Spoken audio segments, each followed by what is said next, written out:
Hello बच्चों, आज से हम बेसिक मैथमेटिक्स की एक सीरीज स्टार्ट कर रहे हैं। इसमें बच्चों हम क्या करने वाले हैं, देखो जो आपने अभी तक 10th क्लास में कुछ चीज़ें पढ़ी हैं उसमें कुछ आप सिली मिस्टेक करते हैं जो काफ़ी इजी होती हैं, बुक्स में लिखी भी रहती हैं, लेकिन आप कभी कभी उन पर ध्यान नहीं देते, उनको इग्नोर करते हैं। तो वो सब चीज़ें अब यहाँ पर नहीं चलेंगी। उन मिस्टेक्स को अब हमें रेक्टिफाई करना है।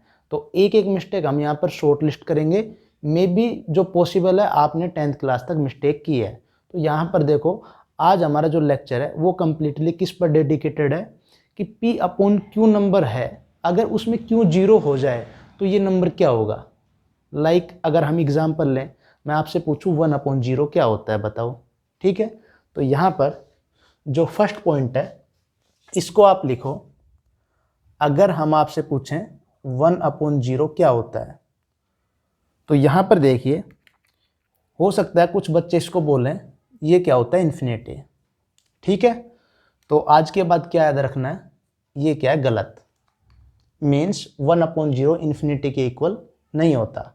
तो 1 अपॉन जीरो क्या होता है, इसको लिखो। 1 upon zero is undefined. Means 1 upon zero जो नंबर है वो डिफाइंड ही नहीं है। मीन्स इसको मैथमेटिक्स में लिखना वैलिड ही नहीं है। ठीक है, तो अब इन्फिनिटी क्या होता है, डेफिनेटली आपके दिमाग में आएगा तो फिर इन्फिनिटी क्या है, क्योंकि कुछ बच्चों ने डेफिनेटली इन्फिनिटी के बारे में सुना होगा। ठीक है, तो देखो बच्चों, इन्फिनिटी कोई नंबर नहीं होता, पहली बात। तो चलो नोट पॉइंट में पहला पॉइंट ये लिख लो, infinity is not a number. Note, infinity is not a number. तो पहली बात आपके दिमाग में क्लियर हो गई कि नंबर के रूप में इन्फिनिटी का यूज हम कभी नहीं करने वाले। ठीक है, तो यहां पर पहला पॉइंट क्लियर है। सेकंड पॉइंट, अब इन्फिनिटी का यूज हम कब करेंगे, तो देखो बच्चों, हम लिमिट में पढ़ेंगे, आगे चल के एक चैप्टर आएगा लिमिट। तो वहां पर हम कुछ चीज को रिप्रेजेंट करने के लिए as a notion, as a number नहीं, एज ए नोशन, किसी चीज को रिप्रेजेंट करने के लिए हम इन्फिनिटी का यूज करेंगे। क्लियर है इतनी बात।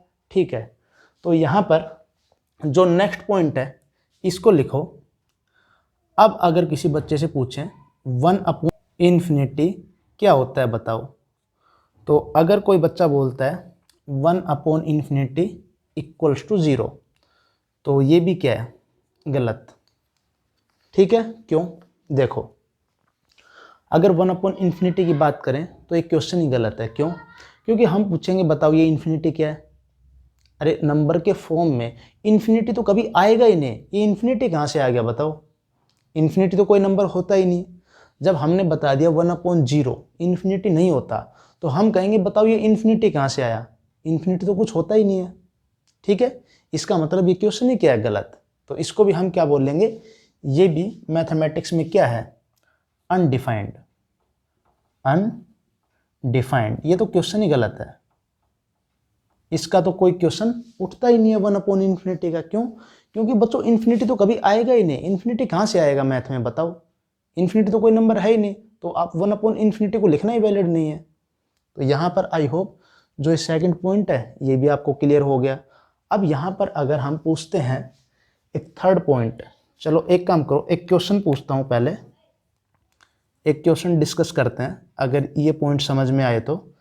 आप बताओ 5 अपॉन 4 अपॉन जीरो क्या होता है बताओ।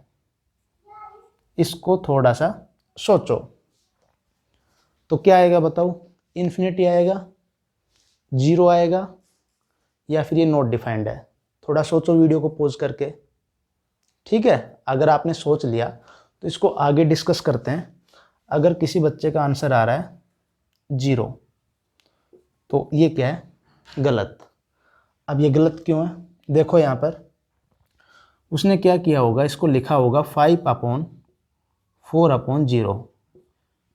कुछ बच्चों ने इसको ऐसा लिखा होगा 5 अपॉन इन्फिनिटी, और इसको क्या लिख दिया, जीरो। तो यहाँ पर देखो उसने दो गलतियाँ की है। पहली गलती तो ये है, क्योंकि 4/0 इन्फिनिटी होता ही नहीं है, ये तो नॉट डिफाइंड है। दूसरी बात 5/∞ तो 0 होगा ही नहीं, क्योंकि ये तो मैथ में लिखना ही गलत है, मतलब इसका तो क्वेश्चन ही नहीं उठता है, तो क्वेश्चन ही गलत है। ये क्वेश्चन तो सही है लेकिन ये नॉट डिफाइंड है।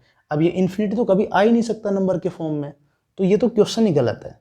तो यहाँ पर उसने दो मिस्टेक की हैं। तो अब कोई दूसरा बच्चा आएगा, वो बोलेगा सर हम इसको किस तरीके से लिख सकते हैं, देखो 5/4/0 और वो क्या करेगा इसका रेसिप्रोकल, इसको लिखेगा 5 × 0/4 और ये क्या आ गया 0। तो ये भी क्या है बच्चों गलत। अब इसका रीजन क्या है देखो, तो इसमें थर्ड पॉइंट लिखो, अगर कोई नंबर a/b/c टाइप में है, अगर वो इसको ऐसा लिखता है a × c/b, तो बच्चों यहाँ पर एक कंडीशन भी रहती है। मतलब बचपन में आपने डेफिनेटली पढ़ा है कि a/b/c टाइप का अगर कोई नंबर है तो आप उसको रेसिप्रोकल करके लिख सकते हैं a/b × c। ठीक है, तो यहाँ पर एक कंडीशन और रहती है, उसके बारे में आपने ध्यान नहीं दिया। यहाँ पर लिखा रहता है c is not equals to 0। अगर बच्चों यहाँ पर c इक्वल्स टू 0 हो गया तो ये जो आपने रेसिप्रोकल किया है ये वैलिड नहीं है। ठीक है, अगर c is not equal to 0 है उसके बाद ही हम इसको ऐसा लिख सकते हैं।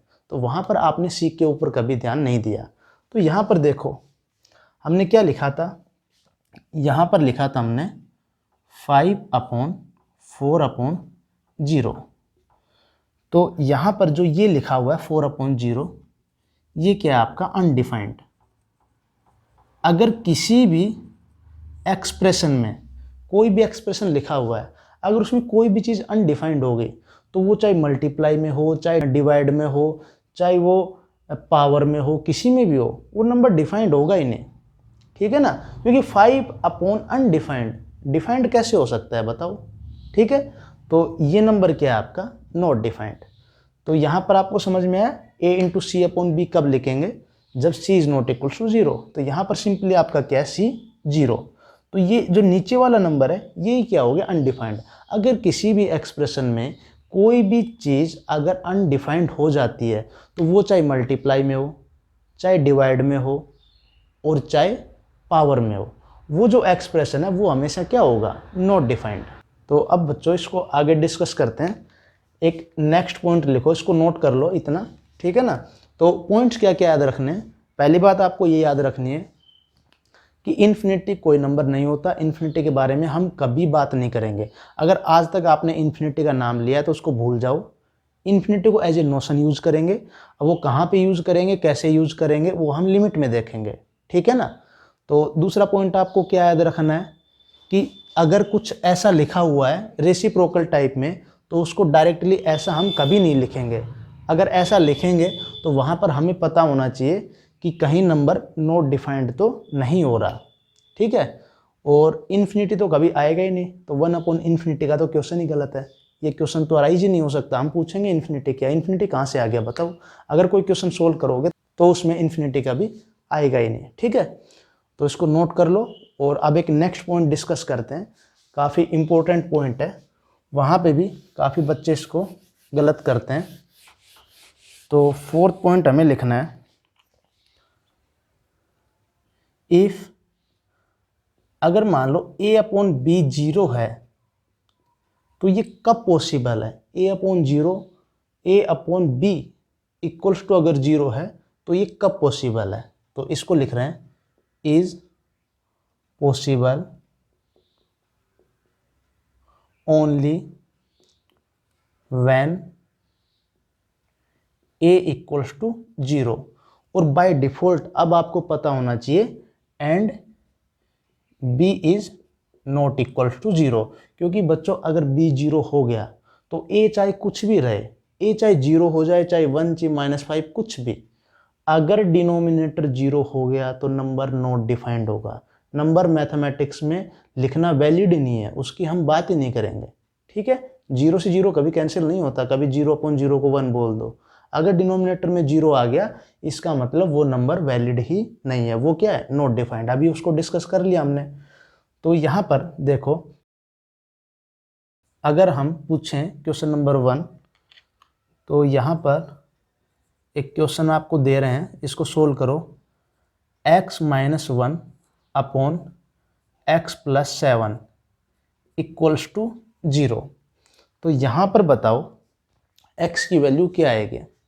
ठीक है, तो कुछ बच्चे इसको क्या करेंगे, क्रॉस मल्टीप्लाई कर देंगे और x इक्वल्स टू क्या निकाल देंगे, 1। तो यहाँ पर बच्चों आज के बाद आपको क्या याद रखना है, देखो हमने बताया था अगर a/b 0 है तो ये 0 कब पॉसिबल है, ये 0 केवल और केवल तभी पॉसिबल है जब आपका न्यूमरेटर क्या हो, 0। तो यहाँ से क्या कंक्लूजन निकल रहा है, यहाँ से कंक्लूजन निकल रहा है x - 1 इक्वल्स टू 0। अगर न्यूमरेटर 0 होगा, अगर न्यूमरेटर 0 होगा एंड डिनोमिनेटर 0 नहीं होगा, तभी वहाँ से a/b इक्वल्स टू 0 पॉसिबल है। तो यहाँ से न्यूमरेटर 0 किया हमने, यहाँ से x की वैल्यू क्या आ गई, 1। अब बच्चों यहाँ पर हम चेक करेंगे, यहाँ पर अब हम चेक करेंगे क्या x इक्वल्स टू 1 पर जो डिनोमिनेटर है वो 0 तो नहीं है, क्योंकि अगर इस वैल्यू के ऊपर अगर डिनोमिनेटर 0 हो गया, इसका मतलब ये जो सोल्यूशन आया है x इक्वल्स टू 1, ये हम इस एक्सप्रेशन में नहीं रख सकते। ठीक है, इसको अभी एक अगले एग्जाम्पल में डिस्कस करते हैं कि ये हम क्या बता रहे हैं। ठीक है, तो यहाँ पर आपको क्या याद रखना है कि अगर a/b टाइप का नंबर कोई एक्सप्रेशन अगर 0 है तो वहाँ पर केवल और केवल न्यूमरेटर 0 होगा और डिनोमिनेटर 0 नहीं होगा, तभी वो एक्सप्रेशन क्या है, मतलब वैलिड है, a/b इक्वल्स टू 0 टाइप का। तो यहाँ पर देखिए एक नेक्स्ट क्वेश्चन डिस्कस करते हैं, तभी ये चीज़ें और ज़्यादा क्लियर होंगी। एक क्वेश्चन नंबर 2 लिखो। यहाँ पर मान लो हमने लिख दिया x² - 5x + 6 upon x² - 4 equals to 0। हमने कह दिया बच्चों यहाँ से आप x की वैल्यू फाइंड करें। तो यहाँ पर हम क्या करेंगे, देखो ये p/q टाइप का जो एक्सप्रेशन है ये 0 है। तो यहाँ पर केवल और केवल जब न्यूमरेटर 0 होगा, केवल और केवल जब न्यूमरेटर 0 होगा तभी ये एक्सप्रेशन 0 हो सकता है। तो यहाँ से हम क्या कंक्लूजन निकालेंगे, this implies x² - 5x + 6 equals to 0। तो यहाँ से अगर श्रीधराचार्य या फिर फैक्टराइजेशन मेथड लगाओगे तो क्या आएगा, -b ± √b² - 4ac upon 2a। अब ये श्रीधराचार्य मेथड क्या है, ये 10th क्लास में आप सीख चुके हैं, लेकिन इसको भी हम डिटेल में डिस्कस करेंगे। तो अभी तक मैं एज्यूम कर रहा हूँ कि आपको रूट्स फाइंड आउट करने आते हैं। तो ये क्या आएगा बताओ, यहाँ पर 5 ± 1 अपॉन 2, तो ये आएगा आपका 2 और 3। तो बच्चों आपके x की वैल्यू आ गई 2 और 3, लेकिन इन दोनों वैल्यूज़ पर हमें चेक करना पड़ेगा कि क्या यहाँ पर जो डिनोमिनेटर है वो 0 तो नहीं बन रहा, क्योंकि अगर इन वैल्यूज़ पर डिनोमिनेटर 0 बनेगा तो उस वैल्यू के लिए ये एक्सप्रेशन क्या होगा, नॉट डिफाइंड। जैसे यहाँ पर देखिए अगर हम x इक्वल्स टू 2 रखते हैं इसमें, तो क्या आएगा, 2² - 5 × 2 कितना होगा, 10 + 6 अपॉन 2² 4 - 4। अब बच्चों चाहे न्यूमरेटर कुछ भी हो, अगर डिनोमिनेटर 0 हो गया, अगर डिनोमिनेटर 0 हो गया तो ये क्या है, नॉट डिफाइंड, नॉट डिफाइंड। इसका मतलब x इक्वल्स टू 2 हमारा सोल्यूशन नहीं हो सकता। क्यों, क्योंकि x इक्वल्स टू 2 पर ये जो एक्सप्रेशन है ये क्या है, नॉट डिफाइंड। तो नॉट डिफाइंड बच्चों इक्वल्स टू 0 के कैसे होगा बताओ। ठीक है, तो यहाँ पर जो सोल्यूशन आएगा वो ओनली क्या आएगा आपका, x इक्वल्स टू 3। ये क्या होगा आपका फाइनल आंसर।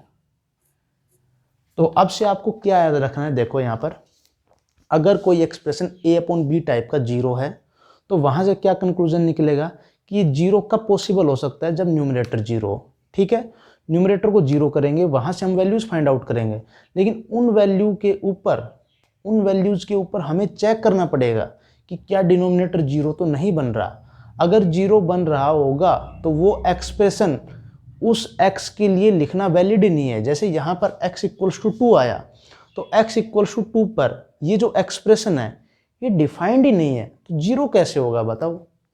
कोई नॉट डिफाइंड चीज़ जो मैथ में लिखना वैलिड ही नहीं है वो 0 के इक्वल कैसे हो सकती है, ठीक है ना। तो ये पॉइंट आपको याद रखना है। तो यहाँ पर ये नोट पॉइंट में हमने इसको लिखवा दिया।